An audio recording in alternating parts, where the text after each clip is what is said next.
Барыңыздарга чын ысык салам. Мына брат сага да чоң рахмат. Эң биринчи мына брат сен болуп атасың да ушундай чоң масштабка көтөргөнчү. Буга чейин биз мындай аттарын атабай эле коелу, бирок башка блогерлер менен башка мындай аты чыккан Жок. Эфирден как анайсы айтыш керек. Просто эле билиш керек да. Мисалы мен билбеп турмун буга чейин ким менен байланышкансыңар. Анан эми биякта мына жантан бери айтылган сөздөр болду. Тифкоин скам деп, анан көбүнчө кишилер түшүнбөсө керек скам деген эмне экенин. Скам бул англис тилинен алганда бул обычный эле афера деген сөз да. Анан мисалы, эгер биздин могу брокерлер жүрбөйбү, ошолор эгер Европа, Америкада болсо, мен брокермин деген үчүн 7 жылга же 5 жылга соттолуп кетмек. Жөн эле. Брокер болуш үчүн лицензия алыш керек. Диверсификация деген нерсени түшүнүш керек. Жанагы кинолор бар го. Погоня за счастьем деген Уилл Смит тартылат да. Брокерлер сертификат болот дейт, лицензия. Сертификат алат кадимкидей эле. Лицензия алышат, иштешет ага чейин. Анан булар эч кандай лицензиясы жок эле. Мен брокермин деп неметет. Асан Окуновдун атын айтып койсунбу? Нурдин меники. Анан мына биринчиден брокердин обязанности эмне болуш керек? Элге барып эле акчасын алып эле мына Тифкоин ал, алтын коин ал, же болбосо Нуркоин ал деп акчасын тыктырып туруп эле анан ортодо комиссиясын алып кетет. Болду, брокер эчтеке менен рисковать этпейт. Ал даже өзү дагы алтын коин же Тифкоин албайт. Просто элдин комиссиясы менен эле акча табат. Анан мындай суроо кетип атат да. Ошол вкладчиктердин, то есть инвесторлор алып атат да акча. Элементарно ошол акчаларды эмне кылып атасыңар? Кайда кетип атат деген суроого жооп бере албай калганда. То есть эми явно, глупому ясно дегендечи каяка кетип атат. Ал жыргап атат, машина алып атат, элдер болсо күйүп атат. Анан диверсификация деген бар. То есть распределение активов деген бар да. Ошону үйрөтүш керек. Эгер ошончолук эле кыйын брокер болсочу, бир эле активди алдырбай, мисалы $1000 болсо, ошол $1000 5 актив алып коюшуң керек. Крипто болобу, акция болобу, ценный бумага болобу. А булар туруп эле тифке тык, алтын коин ал, Тифкоин ал деп эле тыгып атышпайбы? Эмнеге алар алтын коин алыш керек? Эмнеге Тифкоин алыш керек? Башка мындай ценный активдер турса, мисалы Тесланын компаниясы турса, японский жакшы мындай фармацевтический компаниялардын акциялары чыгып атат. Эмнеге ошолорду албаш керек? Эмнеге Тифкоин алыш керек? Ошондой элементарный эле нерселер да, просто биякчы. Анан токен менен криптовалютанын экөөнүн айырмасын да билишпейтин да. Буга чейин Жолдубек айтып кетти. Билбегендер айтып койчу прямойдон. Так, токен менен криптовалютанын экөөнүн эмне айырмасы бар? Криптовалютанын бунун өзүнүн блокчейни болот, өзүнүн сети болот. Поэтому ана майнится. Же болбосо стейкать этип койсо болот. Токендин болсо у него нету блокчейна.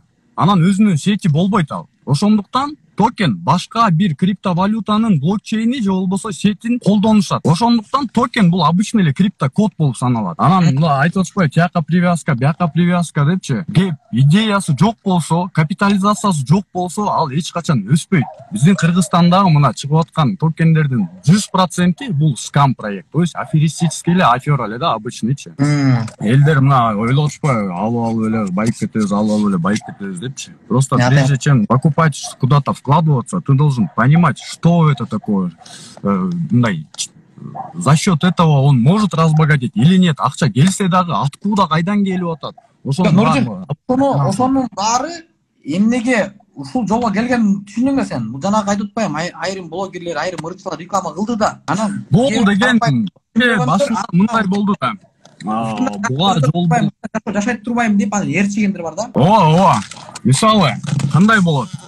Мен мындай ошол процессти башынан баштап аягына чейин айтып бергенге аракет кылайын. Мисалы мына Ренат брат экөөбүз турабыз дагы анан эмне кылабыз? Кел бир токен чыгарабыз. Анан мен давай хорошо бир токен чыгаралы дейбиз дагы, анан Exchange деген платформага киребиз дагы, бир неме протоколду переписывать этип туруп эле токен чыгарабыз. То есть ал токенди можем сами придумать, там картошка коин деп коебузбу же крутой коин деп коебузбу, еще бир коин деп коебуз да. Анан эмиссия, то есть эмиссия что такое? Количествосы 20 миллион деп коелу да. 20 миллион картошка коин чыгардык, анан аны 10 миллион сага, 10 миллион мага бөлүп алдык. Болду. Exchange'ден алабыз дагы, MetaMask деген кошелекке перегонять этебиз. Анан ошол 20 миллион неме токенди алып алып биз отурабыз. Анан объявление беребиз. Требуются брокеры, работники, $1000 зарплата тигиндей мындай депчи. Анан естественно ага кызыгышат, особенно жаш балдар. Анан келишет, эмне кылабыз, тигиндей кылабыз, кантебиз, тигинтебиз деп. Анан биз айтабыз, мына могул картошка коинду сен $1000 сатсаң, любой бирөөнү $200 сеники болот десе, жан талашкан бойдон кетишет. Акчаларды алып келип атышат, анан элдер сатып баштайт. Анан бизге келген кишилерге кулагына конкретный лапшалардан илебиз дагы, ой бул өсөт, чоңоет, биткоин деле өспөдү, тигинтпеди, минтпеди депчи. Анан ага ишинин түшүнүгү жок киши естественно буга ишенет. Естественно ишенет дагы анан $5000 сатып алат. Анан $10,000 сатып алат. Ошол $10,000 бөлүшүп алабыз дагы жыргап коюп жүрө беребиз. Анан кийин убакыт өткөндөн кийин эмне кылат ал киши? Сатып алгандан кийин анан разбираться начинает да. То есть эмне болуп мен алып калдым буну депчи. То есть эмне болуп алдым? А башында кулагына лапша тееп койсок ал болду да. А потом он начинает разбираться, что он купил, что такое этот коин, тигиндей мындай. Анан элдерден сурайт, интернеттен карайт, анан түшүнөт. Бул деген болбогон эле нерсе турбайбы? Кой мен лучше ушул TIF коин, алтын коин алгандан көрө мен барып эфир коин алайын дагы, эфир алайын, Solana алайын, диверсифицировать этип коеюн проектти, IDO-лорду карайын, лаунчпадтарга көңүл бурайын депчи. Бизге келет, баягы берген $10,000 кайра берчи, мен чото алгым келбей калды. Өсүп деле койсун, мага ошол деле акчамды кайра бер десе, эмне кылабыз ал? Ал акчасы жок да, биз уже машина алып салганбыз, үй алып салганбыз, кайфовать этип таштаганбыз. Анан ошентип да толтура киши келет. Анан анын акчасын беришин биз эмне кылабыз? Блогерлерге, кээ бир баягы артисттерди нанимать этебиз дагы. Анан баягы iPhone ойнотобуз, там мынча TIF коин сатсаң, мынча iPhone берем, тигинче сом берем деп, ошентип жаңы инвесторлорду привлекать этебиз дагы, ошолордун акчасынан алып туруп тигилерге беребиз. То есть бул обычный эле долговой яма, да? Долговой яма, пирамида обычный эле. Обычный эле пирамида, айтпаймынбы? Нурлан вот азыркы могу биздин скамщиктер, они сейчас такие пирамиды строят даже. Фараон такие пирамиды не строил дегендей. Эми мындай кылалы, аягым көп сөз болуп кетти, бияктакта Нурланыбыз жок. Ооба, Нурлан болсо жакшы болмок негизичи. Просто эми ал деле билип атат да. Ал деле мени чорныйга тыгып салган ужечи. Офисине чакырып алып мени. Офисинде сүйлөшүп отурсак, ошол сүйлөшүп отурган видеону тартып өзүнүн группасына жайнатып таратыптыр да, мына келди депчи. Анан в чём прикол? Кайсы бир депутат менен, министр менен, ким менен мындай жөн эле саламдашып койсо эле, ошону сүрөткө тартып алып эле пропаганда кылып беришет экен да, мына ушундай кишилер менен сүйлөшүп атабыз, тигинтип атабыз, минтип атабыз депчи. Аны көргөн кишилер баягы ведутся же на это. Бияктан деген мен берекетчи советим, уже алып алгандан кийин эми алар уже баягы это на своем ошибке дегендечи. Ошол жерден вывод кыл. Бияктан мен берекетчи советим. Эч качан, прежде чем куда-то вкладываться, жакшылап изучать эткиле проекты. Просто так ничего не бывает. Ошону жакшылап билип алгыла. Жакшылап изучать эткиле. Жакшылап баягы финансовый грамотностьуна көргүлө. Сен артыбы? Бул өзүнүн немесинде. Просто бизди неме баягы блок кылып койгон, анан өзүнөн өзү жакта, короче, немелерди илип атат да. Болгон Колтон. Асан Акунов, сен чыксаң Нурдин, может сен айган кире албай атасың. Все, хорошо анда. Ладно, баарыңарга ийгилик. Коштурам анда Нурлан азыр. Коштурганда мен сен кошто албай калдым, Нурлан. Нурлан, сен Асан Акуновду разблокировка кылсаң, ошондо чыгат азыр. Мен бир суроо берем да, ошол акчалар кайда депчи. Болду. Не кылып атасыңар? Жок, берде мындай кылып атты. Нурланды эмне ошол деп.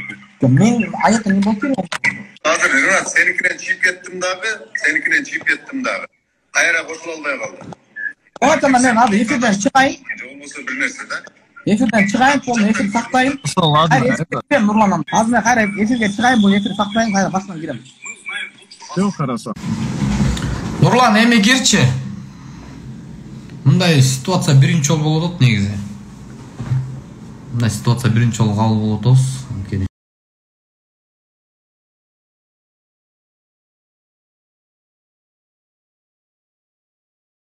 Бул маркетингге ход дегидей, бул жок, бул деген силерден алып аткан кишилер бул покупатель эмес да. Бул потребитель эмес. Нурдин байке. Assalamu alaikum.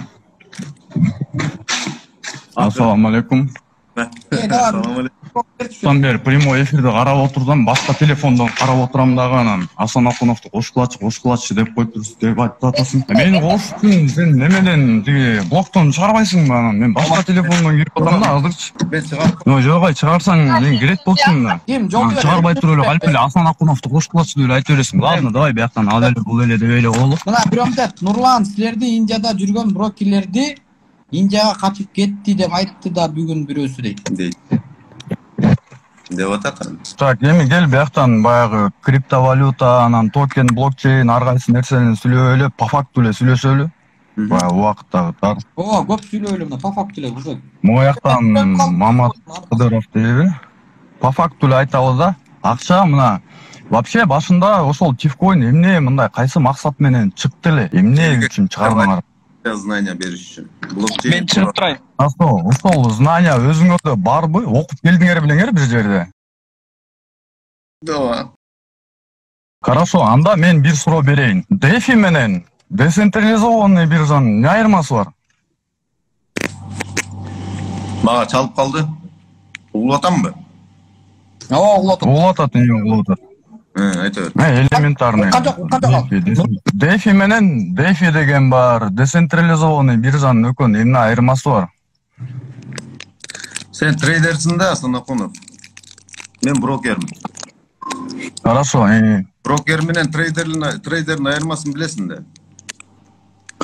Сен билем, просто окуп келдик деп атпайсыңарбы? Өзүңөр айтып атпайсыңар. Окуп келдик, анан билебиз, ошон үчүн аттык. трейдерликти эмес, брокерлик. Хорошо, мейли башка суроо берейин. Бар криптовалюта бир эле деп атасың. Андан чыккандар альткоин деп. Бул туура эмес нерсе. Анан эмне анан? Бул туура эмес. Альткоин деген бул альтернативный деген сөздөн чыккан. Эң биринчи криптовалюта бул биткоин. Биткоиндон кийин чыккан любой криптовалюта бул альткоин болуп саналат. Ошону айт. Мен эмне дедим анан? Вот. Криптовалюта бир, анан криптовалютадан кийин чыккандардын баары альткоин депчи. Ошол альткоиндор ошол эле криптовалюта, алар ошол эле криптовалюта. Хорошо, давай бияктан ары кетпей эле коелу. Тифкоин чыгыптыр. Ошол эле бияктан по факту эле сүйлөшөбүз. Хорошо. Окуп үйрөнүп келиптирсиңер, кыйын экенсиңер, элдин баарын баягы үйрөтүп атырсыңар. Тифкоинга салган акчалар эмне кылып атасыңар? Вкладчиктердин акчаларын. Кайра выкупать этип атабыз. Каяктан выкупать этип атасыңар? Эмне кылып выкупать этип атасыңар? Биржадан выкупать этип атабыз. Биржаны түшүнгөндөрдөн.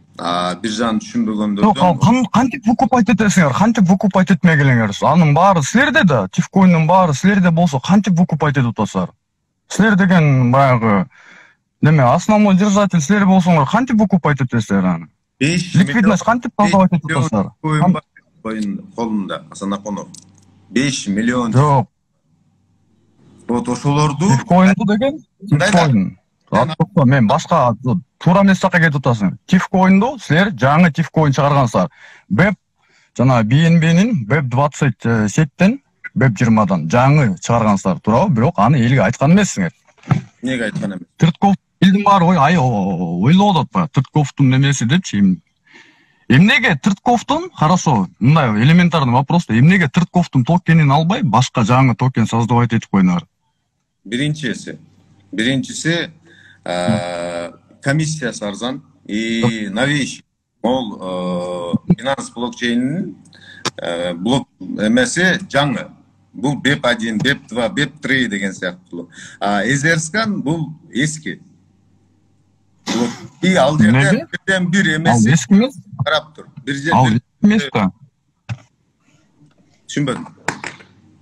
Болсо, ладно, эски болсо эски, бирок бияктан бир нерсени айтып коеюн ба элдер түшүнбөгөн кишилерге.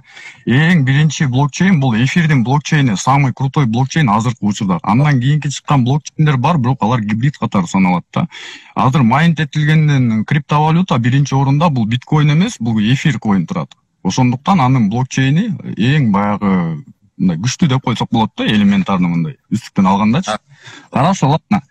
Эми мына Сен карап тур. жаңы өзүң айтып атасың, жаңы коин анткени тиги комиссия кымбат болчу, ошондуктан биз жаңы коинду башка сетти колдонуп чыгардык депчи. Ошондо чыгарганда основной держатель силер болуп атпайсыздар? Асанакунов, сен ушуну деле билесиң. Тифкоин эле эмес, Etherscan'дын блокчейнинен, Etherscan'дан могу жаңы Binance чейнге өткөн толтура токендер бар. Аларды сен билесиң.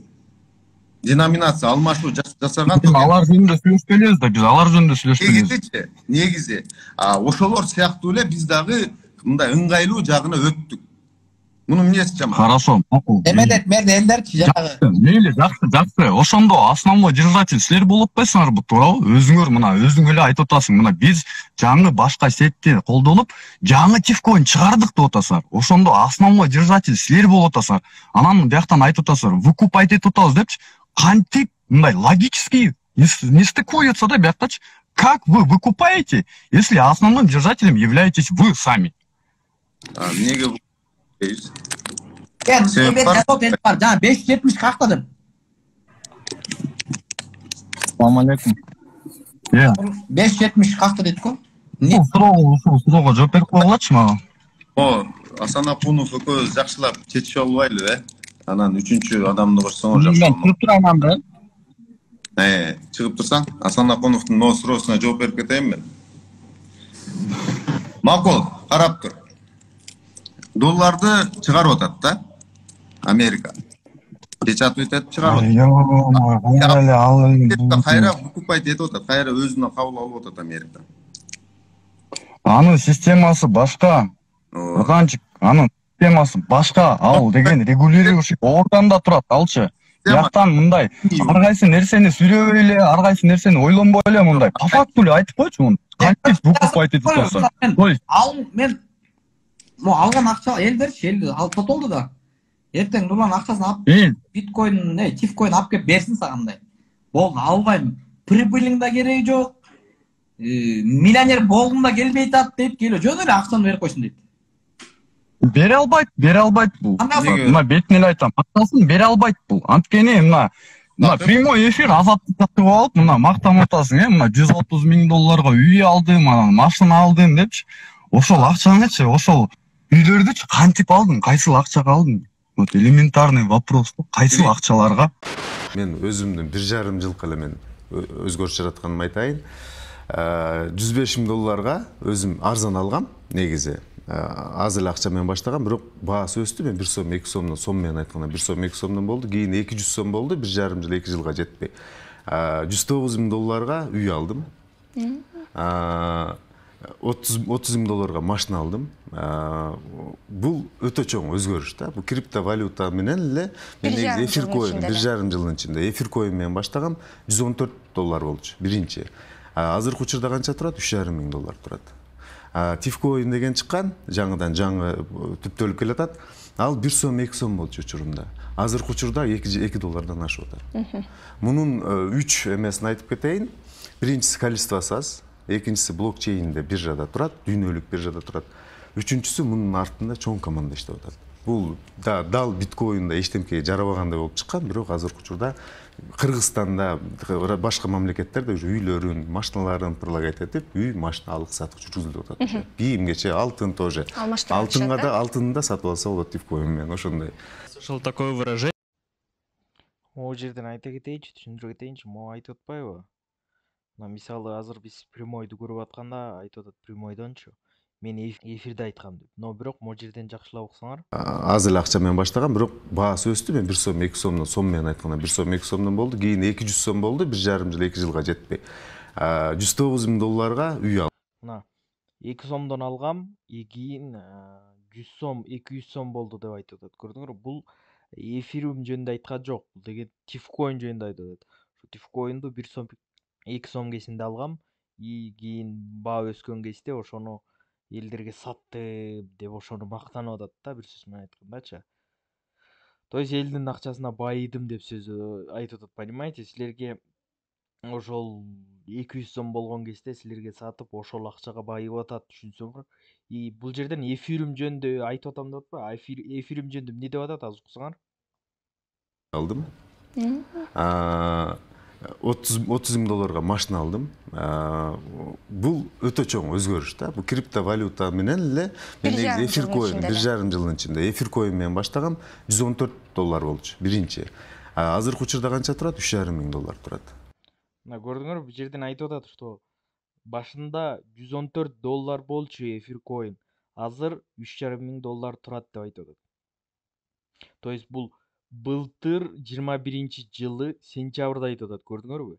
Билесиңерби, былтыр сентябрда как раз тифкоин 200 сом болуп калган кеси болчу. Как раз 2 доллар болгон кез болчу. түшүнүп атасыңарбы, бул ошол кезде эле $100,000 үй алып коюп атат. Сатып туруп. Фантикти силерге. Анан ушул аферистке кантип ишенесиңер, мен билбейм. Коюнга Ошолорду алды. Тифкоюнга чейин эфирк оюнда жүргөм. Анан ал акчанын баары эле Тифкоюндан келген эмес. Биринчиден. Экинчиден ошо эфирден айтып атпайсың, мына Тифкоин аркылуу мен алып атам. Сен ошол прямой эфириңен айтып атасың. Ой, прямой эфир дейм да. Интервью берип атасың. Мен Тифкоин менен мына байыдым депчи. ооба. Карап тур. Бияктан эки сүйлөгөн кереги жок. Мына эки сүйлөп кереги жок. Мына баарыбыз эле өзүң айтып атасың, мен бир эле нерсеге гарантия берем депчи. Анан бул ошентип айтып коюп эле эртең күн өлөбүз, ошого эле гарантия берем деп коюп болбой эле, бирок эртең өсөт, анан баягы алып калгыла, анан тигиндей мындай депчи. Просто эки сөз болуп атат да бияктачы. Мындай по факту эле сүйлөп коелу да, могу жерден элечи. Баягы мындай эркектик, намуссуздук кармап эле. Мындай тарс элди алдасам, ооба башында ооба туура эмес кылып коюп турмун, кечирип койгула, акчаңарды кайтарып берем деп элечи. Бияктан ар жак бери жак кылып кайра баягы тешик издеген кереги жок. Ооба, прибыль кереги жок. 2 миллионбу? Ооба, просто вот конкретно мисалы мен мына $1000 салдым да, ошол $1000 кайра кайтарып берем. Мына ооба де, эртеңки күндөн баштап мына офисиңе барып баштасын, мына элдин көзүнчө 2000 киши карап атат. Бурдун, мен списокты түзөйүн. Ооба, список түзөбүз, андай список бар бизде, Жолдубек экөөбүздө бар. Түзөлү, бүт жазсын, мен 2 миллион, тигиндей миллион полный жазып берип, сага берели, прибылиң кереги жок. Ким канчадан алдым? 5 сомдон болсо 5 сомдон санап бересиң. $10 болсо $10 санап берип сал, болду, бүттү ошондо. Доо жок. Ооба, ошол эле да. Азыр может эфир Америка арасында самый главный немеси ошол эле да. Бияктан мисалы баягы мындайча айтканда, билимибиз менен мындай мээртетпей эле коелу да. Там тигил бул ар кайсы суроолорду берип, хорошо, по факту эле эртеңден баштап мына элдин баары барып баштасын. Болду, офиске барсын, туралы. Окупать этпей эле коюйун дальше. эмне үчүн деген суроо жаралат да ушул жердечи. Мен да ошол кылып атам ушунда. Мен алган эмесмин. Айтып коюңуз сразу, ойлоп жүрбүз, элдер Ринат Бекет алган экен деп. Жок, Ринат. Эмне үчүн? В смысле, эмне үчүн мен акчаларын кайтарып беришим керек деген суроо болуп атабы ошондо? Эмне үчүн мен баягы менден мен мисалы мындай болуп атат да, мен сага $5000 Тифкоин алып алсам, мен келип атам, болбойт экен, билин, андан көрчө мен эфиркоин алайын, андан көрчө биткоин алайын. Же болбосо, может, баягы атам ооруп атат, тигил ооруп, эми ар кандай ситуация болот да, туурабы? Анан мен келип айтып атам да, сен айтып атасың, эмне үчүн берем дегендей болуп атат да, эмне үчүн мен сага сенин акчаңды беришим керек дегендей эле. Карап, эркекче деп сүйлөп атасың. Ошол себептен шым кийип жүрөсүң да. Сен анан 200-лүк кылып мен алып ошол нерсени кайрасыз, өзүңөр эле айтайын да. Бул кандай, бул бизнес да бул. Бул инвестиция. Сен алып алдың, анда şimdi эмнеге кийип жүрөсүң сен? Ошончо алып алып, анан эртең кайра передумать этип көтөрүп келсең аны. Анда эмнеге көтөрүлбөй атат, хорошо, эмнеге элге акчаны эле мына $10, $20 болот деген сөз чыкты эле оозуңан. $20 болот деген сөз чыкты эле. Биринчи себеп сага окшогондордун кесири тийип атат. Жок, кандай сага окшогондор? Мен ошондо эмне мындай ненормальный киши болуп атамбы? Нормальный. Мага окшоп эле. Сразу эле мындай тетир кабыл аласың мындай. Жок, ошол сөздү мындай аргументировать эт да, сен бияктан личностька задевать этип атасың, братан. Сен личностька задевать этип атасың деген окшогондор депчи. Жок, сен бөлбө да. Коюнду жамандап турган. Мен ким экенмин? Нурлан, сага окшогондор деген. Сен айтып атпадың, бул шым кийип жүрөсүң деп, сен деле шым кийип жүрөсүң да, Нурлан, сен айткансың да. Январда балдар, давай $20 тапи, покупаем, давай. $20 алабыз, миллионер болобуз. $3 алдык, давай. Канча деди эле баны? $100 алдык да, $100 көтөрүлсө, о, мен $40,000 болот экен деп, айрым блогерлер реклама кыйкырып чыккан ошондочу. Ошондо анда сен деле сиңип жүрбөйсүңбү, Нурлан? Мен ошону карап тур. Любой адам ошибается. Ошибка кетирет да, любой адамчы. Бирок ошону кайра ордуна келтириш үчүн мен талаалап жүрөм да. Ошончо элем болду. Нурлан байке, мен акчамды берип койчу, мен токтотоюнчу ушул жеринде. Болду, мен мына кашага аралашып эле коюнчу. Уйку жок деп атат, уйку жок дейт. Уйку жок. Күнүгө отурап монтоп, Нурлан Тифкоин качан $20 болот депчи. Андай да. Жок болду. Бул жөн эле акчалардын кайтарып берени эмес, бизге толтурайын. Сенин адресиңе жөнөбүз, барсыз. мен баш болуп барып турайын ошол жерде. $1000, $100, $200 акын болсо да берип баштасаң эл ишенет да, берет экен. Ала баштайлы депчи. Ошого гарант бере аласың. Мен мындай да, мен жана эле гарант боюнча айтып кеттим, Ренат. Азыр мен иштейм. Муну раскрутка кылам. Муну мен көтөрөм. Ошого мен башым сайгам. Мен эле эмес, азыр мендейден талайы бар да. Хорошо, мындай да. Неме, Ренат, турат. Мындай да, мындай суроодо, хорошо. Раскрутка кылып көтөрөм деп атасыз. Раскрутка кылып көрүш үчүн эмне? Инвестор керек, туурабы? Крутой инвестор керек, мындай миллион көтөргөн. Ал миллион менен, ал мындай башы иштеген үчүн ошо миллиондор зарабатывать этип атат да. Анан алында мен мисалы мен инвестормун деп коелу да, Индиядагы тияк ушул любой жерде. Анан мага келип атасыздар. Мына 10 миллион вкладываться этип кой, момдай деп идеясы жок нерсени эле айтып атасыздар. А мен элементарный суроо берип, эмне үчүн мен именно тифкоин алышым керек? Эмне үчүн? Мисалы мына дүйнөдө мындай Сингапурда, дүйнөдө мына Кыргызстандан да өнүккөн Сингапур мамлекет бар. Ошолор дагы на государственном уровне өзлөрүнүн токенин чыгарып, даже эчтеке кылбай ошол скам болуп кетти. Эмне деген токендер чыгып атат күн сайын. Эмнеге именно ошол мени кылып кетиш керек? Эмне себептен скам болуп? Ошол тифкоинго. Призма эмне себептен? Анткени инвесторлордун отношениясы, капитализация көтөрүлбөй калды. Мисалы мына элементарлы могу жерде 90% тифкоинго негативный отношение бар да. Анан кантип көтөргөн атасың? Ой, мындай жомокту сүйлөбөй эле. Неме кыл да, хорошо, инвестиция кылып көтөрөм десең дагы бар, башка мамлекет мына Индияга барып келип атасың, ошол со стороны инвестор издеп тап, кыргыздардын акчасын берип кой. Өзүңдүн эле баягы жердештериң кыйналып атат. Ошол максатта жүрүп Асана Конов. Силер азыр түшүнүп атасыңар. Иштечи. Бирок аз калды. Жакында брокерлерди президенттер тосуп алгандай тосуп алат, Кудай буйруса. Жакында брокерлерди президенттер тосуп алгандай тосуп алат, Кудай буйруса. Огланып бейле. Мына бир жолчу мындай болду да. Сен өзүң эле айтып койгон мына. Мен офисиңе баргам, Билесиңби? Офисиңе баргам мен. Эсимде жок. Барып жолукканбыз. Мен эсимде жок. Йомо. Россия деген бизнес центрда сен келип сүйлөшүп калган. Нурдин өзүң бир брокермен. Йомо. Адам келип жана ар бир Ладно, Абылгазы деген киши барбы силердин жаныңарда? Ошону мен прямойго чыгып алып эле бири-бириңерди мактап эле. Абылгазы деген. Ассаламу алейкум. Эдил байке, салам алейкум, кандайсың? Кечирим сурайм. Эдил байке чат агарды. Чачым сен агарды кеткен, агармакчы.